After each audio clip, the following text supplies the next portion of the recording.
Hello students, hope आप सब अच्छे होंगे। मैं आपका फ्रेंड मेंटर गाइड नवीन मिश्रा आप सबका एफएमजी क्लासेस में बहुत बहुत स्वागत करता हूं। तो चलिए class 6 chapter 11 exercise 11.5 question number 2 को करते हैं। और क्वेश्चन का स्टेटमेंट देखिए क्या है कि complete the entries in third column of table. अच्छा, एक टेबल दिया हुआ है, इसमें एक थर्ड कॉलम है और उसके एंट्रीज को हमें कंप्लीट करना है, फिल करना है। देखिए क्वेश्चन क्या है। क्वेश्चन ये है कि इक्वेशन दिया हुआ है 10y इक्वल्स टू 80 और इक्वेशन में जो वेरिएबल है y उसका वैल्यू दिया है कि 10 रखिए और बताइए क्या ये इक्वेशन इस वेरिएबल के वैल्यू को रखने के बाद सेटिस्फाई कर रहा है। तो कोई भी इक्वेशन सेटिस्फाइड है तो यस लिखिए, अगर नहीं है तो नो लिखिए। अच्छा, कोई भी इक्वेशन कब सेटिस्फाइड होता है?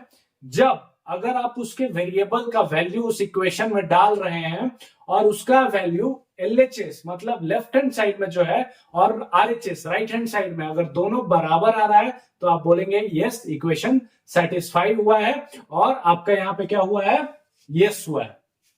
तो चलिए हम चेक करते हैं। 10y इक्वल्स टू 80 इक्वेशन क्या है? पहला 10y इक्वल्स टू 80 है। चलिए एक एग्जांपल मैं करके बताता हूं। 10y इक्वल्स टू 80 है। अब क्या बोल रहा है? y की जगह बोल रहा है कि 10 रखिए। तो चलिए हम y की जगह 10 रखते हैं।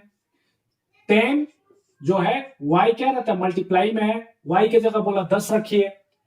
तो 10y और ये क्या है इक्वल टू 80। अब क्या आप बताइए, LHS साइड में जो है ये दोनों है, 10 इंटू 10 कितना होगा? 100। क्या हो जाएगा? क्या हो जाएगा? 100। क्या 180 के बराबर है? RHS साइड में क्या है? RHS साइड में क्या है? 80 है। तो ये हो गया आपका LHS साइड। इक्वल टू के लेफ्ट हैंड साइड को हम क्या बोलते हैं? LHS। LHS left hand side. Left hand जो आपका होता है उसके साइड में जो रहे उसको LHS बोलते हैं, लेफ्ट हैंड साइड। और जो इक्वल टू के राइट साइड में रहे उसको राइट हैंड साइड। क्या यहाँ पे लेफ्ट हैंड साइड और राइट हैंड साइड दोनों बराबर है? तो देखिए लेफ्ट हैंड साइड में क्या है? 100 है। राइट हैंड साइड में क्या है? 80 है। अब बताइए क्या 100 रुपए और 80 रुपए बराबर हो सकते हैं? क्या 100 एंड 80 बराबर हो सकता है? तो कभी नहीं बराबर है। तो क्या है? नहीं बराबर है। तो जो ये वेरिएबल का वैल्यू 10 है वो क्या इक्वेशन को सेटिस्फाई कर रहा है? नहीं कर रहा है। कब करेगा? जब दोनों का वैल्यू बराबर हो जाएगा। तो आप क्या लिखेंगे इसमें? नो। पहला में क्या लिखेंगे? नो। तो इतना आपको मैंने एक्सप्लेनेशन के लिए बोल दिया। आपको क्या करना है? सिंपली 10 इंटू वाई का वैल्यू 10 रखिए। 100 क्या 180 के बराबर है? नहीं। तो आप डायरेक्ट लिख दीजिए नो। दूसरा चलिए देखते हैं। एक और एग्जांपल मैं आपको समझा देता हूं, फिर आप खुद से ही कर लीजिएगा। इसमें कुछ स्टेप्स को हम निकाल देते हैं। सपोज इसको हमने डिलीट कर दिया और यहाँ पे क्या लिख दिया? नो। ये इक्वेशन को सेटिस्फाई कर रहा है? तो हम बोले नहीं। क्यों? क्योंकि 100 इक्वल टू 80 हो रहा है जो कि बराबर नहीं है। दूसरे में देखिए, दूसरा भी इक्वेशन क्या है? इक्वेशन पे पहले आपको जाना है 10y इक्वल्स टू 80। इक्वेशन क्या है? सेम ही है, 10y इक्वल्स टू 80 इक्वेशन है। इसमें वेरिएबल का वैल्यू जो है वो क्या बोल रहा है? 8। अब चलिए y के जगह 8 रखते हैं। वेरिएबल क्या हुआ? y इक्वल्स टू क्या बोल रहा है? 8। तो y के जगह अगर आप 8 रखेंगे तो क्या ये भी देखिए क्या हो गया? LHS साइड और ये क्या हो गया? RHS। ऑलरेडी RHS दिया हुआ 80। तो 10 इंटू 8 क्या हो गया? 80। और इधर भी क्या है? RHS साइड में ऑलरेडी 80 है पहले से। तो आप देखिए क्या 80 इक्वल्स टू 80 है? तो है। तो आप बोलेंगे yes this is satisfying the equation. The value of variable y equals to 80 is satisfying the equation. So यहां पे हमने यस लिख दिया। सिमिलरली थर्ड में भी है वही 10y equals to 10y equals to क्या है? 80 है। तो एक और एग्जांपल देख लेते हैं। 10y इक्वल्स टू 80, लेकिन यहां पे वेरिएबल का वैल्यू क्या दे रहा है? y equals to 5। इस बार क्या दे रहा है? y के जगह आपको 5 रखना है। तो चलिए रखते हैं 10 इंटू 5 इक्वल्स टू 80। अब आप देख लीजिए 10 इंटू 5 कितना होता है? 50। और इस साइड में क्या है? 80। क्या LHS RHS बराबर है? तो 50 एंड 80 बराबर नहीं है, इसलिए क्या आप बोलेंगे? No, this is not satisfying. ठीक है। तो ऐसे आपको बार बार इक्वेशन में नहीं करना है, आपको बाहर करके डायरेक्ट क्या लिखना है? यस नो वैसे लिखना है। अब चलिए आप खुद से इसको करके देखिए। 4l equals to 20। 4l है, 4l क्या है 20 के बराबर है। अब l के बदले में बोल रहा है कि 20 रखिए। अब बताइए 4 इंटू एल के बदले में 20 बोल रहा है और इक्वल टू क्या दिया हुआ है 20। अब 4 इंटू 20 क्या होता है 80 और ये क्या है 20। तो क्या 80 और 20 बराबर है, LHS RHS बराबर है नहीं है। तो आप क्या बोलेंगे no, this is not the equation. क्या बोलेंगे ये इक्वेशन नहीं है, इक्वेशन को सेटिस्फाई नहीं कर रहा है। चलिए दूसरा में देखते हैं 4l equals to 20 he 20 equation है और l का वैल्यू 80 है। इक्वेशन क्या है 4l इक्वल्स टू 20 और l का वैल्यू क्या है 4 इंटू 80। l का वैल्यू देखिए क्या है 80 है, तो 80 रखे उसके बाद से ये राइट साइड वाला 20 यहां पे हमने लिख दिया। अब बताइए 80 फोर जा 320, 320 20 के बराबर है कभी नहीं है। तो आप क्या लिखेंगे no, this is not satisfying the equation. Next अगर आप देखेंगे तो फिर से वही इक्वेशन है 4l इक्वल्स टू 20 और l का वैल्यू क्या है 5 है। तो फिर से देख लीजिए 4l इक्वल्स टू 20 और l का वैल्यू क्या है 5। तो 4l के जगह आपने 5 लिखा है इक्वल टू 20। देखिए अब यहाँ 4 इंटू 5 आप कीजिएगा तो क्या आपका वैल्यू आएगा 20, 20 इक्वल्स टू 20 होगा यस। तो आप क्या लिखेंगे yes, this is satisfying the equation. ठीक है, अब थोड़ा जल्दी जल्दी करते हैं। b प्लस 5 इक्वल्स टू 9, तो b plus 5 equals to 9। b में आपको डायरेक्ट क्या डालना है, b के जगह क्या लिखना है 5 को डालिए और देखिए 5 प्लस 5 क्या हो जाएगा 9, 5 प्लस 5 10 हो जाएगा, लेकिन इक्वल टू में क्या दिया है 9।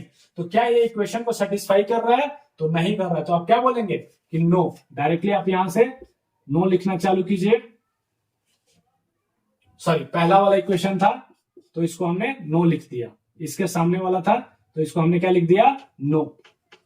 तो ये क्या कर रहा है नहीं सेटिस्फाई कर रहा। अब डायरेक्ट हम कर रहे हैं, चलिए b के जगह यहाँ पे 9 रखिए, 9 प्लस 5 9 5 14 क्या 9 के बराबर है, तो नहीं है। तो आप क्या लिखेंगे नो, ये वाला भी इक्वेशन क्या हुआ सेटिस्फाई नहीं हुआ।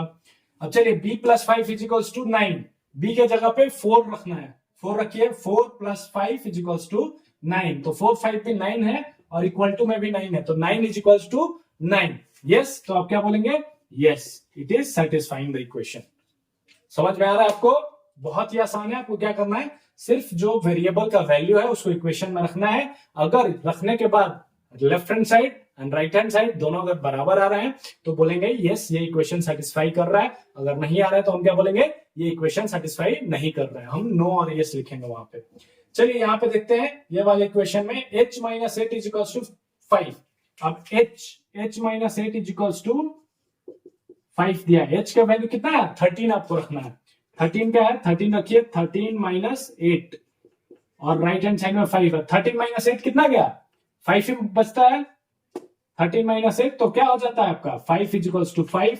तो ये क्या सेटिस्फाई कर रहा है, तो हम बोलेंगे ये सेटिस्फाई कर रहा है। अब वैसे ही h का वैल्यू फिर से इस इक्वेशन में डालिए, h minus 8 equals to 5, h के जगह 8 डालिए, 8 माइनस 8 क्या हो जाएगा 0, 0 इक्वल्स टू 5, 0 कभी 5 के बराबर होगा तो नहीं होगा। तो आप क्या लिखेंगे नो।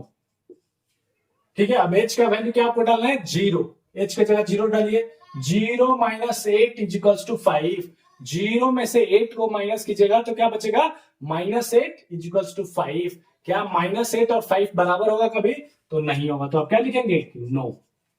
चलिए अब फटाफट कर लेते हैं इसको, p प्लस 3 इक्वल्स टू 1। तो p के जगह कितना लिखना है 3, 3 प्लस 3 क्या 3 प्लस 3 जिसका वैल्यू 6 होगा वो 1 के बराबर है, तो बोलेंगे नो, ये नहीं सेटिस्फाई कर रहा है। अब देखिए p plus 3 equals to 1, p का वैल्यू 1 रखना है तो 1 रखिए, 1 प्लस 3 4 इक्वल्स टू 1 क्या 4 1 के बराबर होगा, तो नहीं होगा। तो आप क्या लिखेंगे no. p plus 3 equals to 1, अब p के जगह क्या रखना है 0, तो 0 रखिए, 0 प्लस 3, 0 प्लस 3 क्या हो जाएगा 3 हो जाएगा इक्वल्स टू 1। तो क्या 3 1 के बराबर है, तो आप बोलेंगे नहीं है। अब p के जगह क्या रखना है आपको -1, -1 यहां रखिए, -1 चलिए हम करके दिखा देते हैं, -1 प्लस 3 इक्वल्स टू, देखिए -1 प्लस 3 इक्वल्स टू 1। क्या ये -1 प्लस 3 का वैल्यू क्या हो जाएगा +2, 3 में से 1 गया तो क्या बचा 2, 2 इक्वल्स टू 1 क्या 2 1 के बराबर है, हो सकता है कभी, तो नहीं। तो क्या आंसर आया नो। लास्ट क्वेश्चन देखते हैं। p के जगह पे क्या लिखना है आपको, -2। तो चलिए -2 + 3 = 1। तो क्या 3 - 2 + 3 का क्या मतलब हो गया, 3 में से 2 को माइनस कर रहे हैं, तो 3 में से 2 गया, क्या बचा 1। तो क्या 1 = 1 है, राइट हैंड साइड में भी 1 है और लेफ्ट हैंड साइड का भी जो हमने किया वो 1 वैल्यू आया, तो है यस। तो आप क्या बोलेंगे, yes this is satisfying the equation. तो इस कंप्लीट चैप्टर में आपको क्या करना है, इस कंप्लीट क्वेश्चन में आपको वेरिएबल का वैल्यू जो इक्वेशन है वहां पे रखना है, और रखने के बाद जब आप मल्टीप्लाई या जो भी करेंगे उसके बाद जो वैल्यू एलएचएस साइड में लेफ्ट हैंड साइड में है, इक्वल टू के बाद वाला जो है, क्या दोनों बराबर है। अगर दोनों इक्वल आ रहा है इसका मतलब वो इक्वेशन को सेटिस्फाई कर रहा है, अगर नहीं आ रहा है वो इक्वेशन को सेटिस्फाई नहीं कर रहा है।